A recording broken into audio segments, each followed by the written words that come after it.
Welcome to UGC NET study IQ by Sims में जहां हम लीगल एनवायरनमेंट के बारे में बात करेंगे कि जो लीगल एनवायरनमेंट है वो कैसे इफ़ेक्ट करता है किसी बिजनेस को। तो इसके अंदर यह है, जो लीगल एनवायरनमेंट है इसके अंदर रूल रेगुलेशन बनाए जाते हैं। इसमें ये क्या है कि जो हमारा बिजनेस है उसमें क्या है, रूल रेगुलेशन बढ़ाए जाते हैं ताकि उसे रेगुलेट किया जा सके, उसे चलाया जा सके। It's means the rule and regulations which are formed to regulate the business।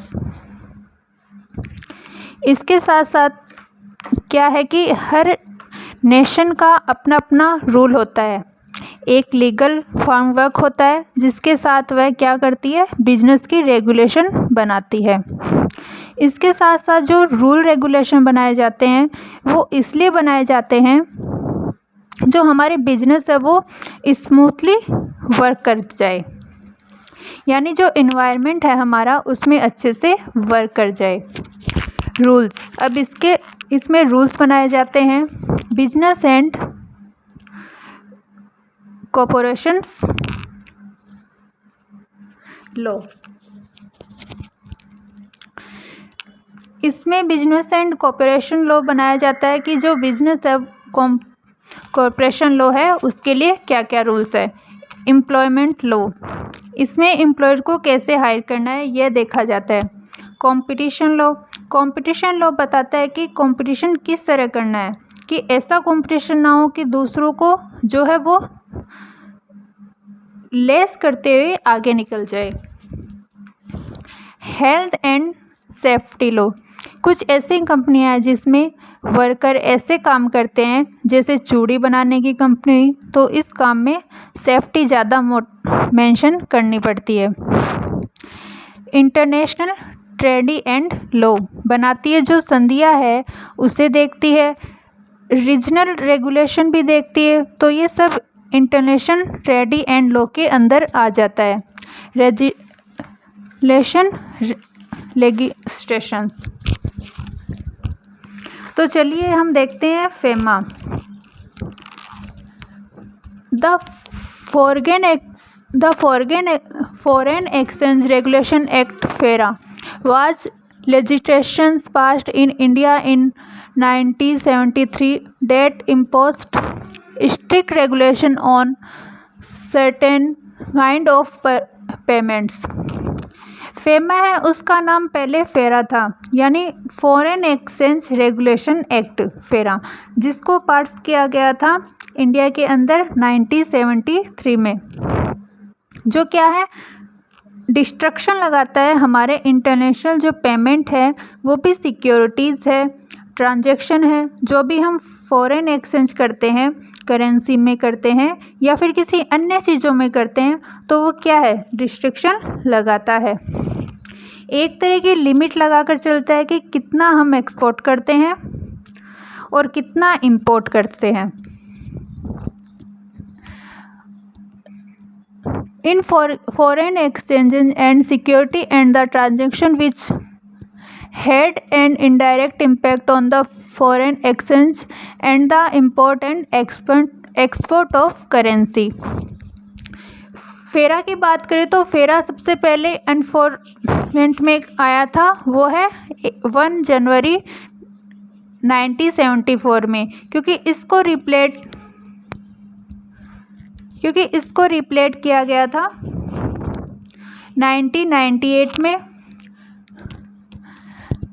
फेरा has replayed in 1998 by the government of Atal Bihari Vajpayee, replayed by the foreign exchange management act which liberalised exchange control and regulation on foreign investment.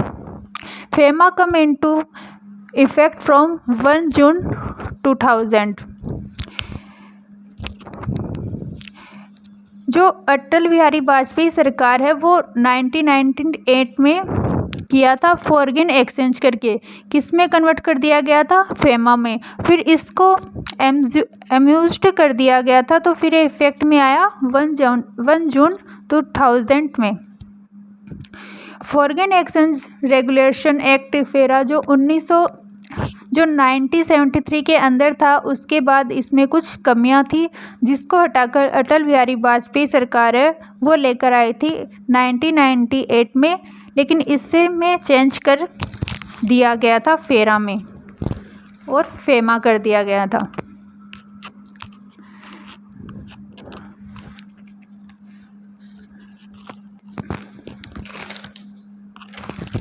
Foreign exchange management act में convert कर दिया गया और 1 जून 2000 के अंदर क्या कर दिया था, इसको इफेक्ट में लाया गया था।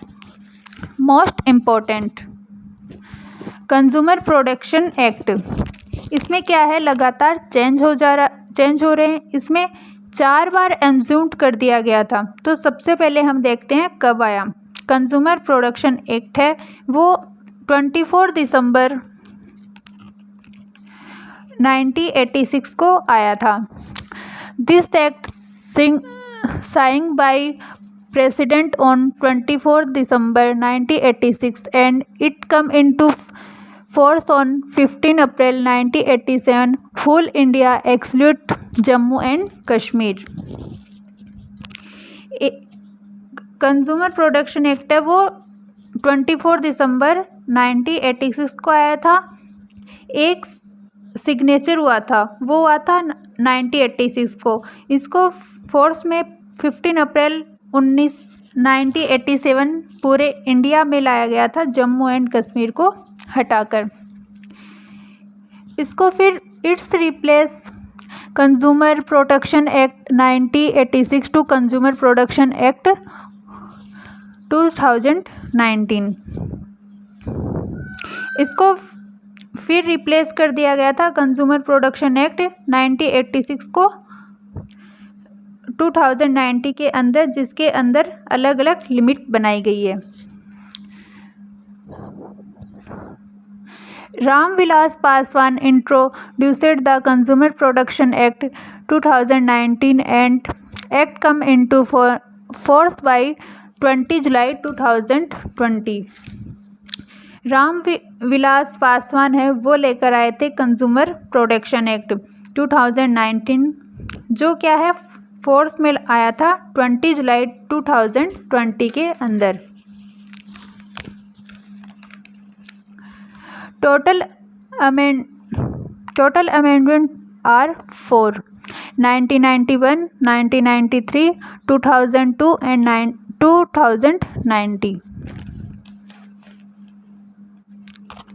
इसके टोटल अमेंडेड है बता दिए गए हैं कि कौन कौन से है। तो सबसे पहला अमेंडेड किया गया 1991 में और फिर हुआ 1993 में, फिर 2002 और फोर्थ है 2090 में।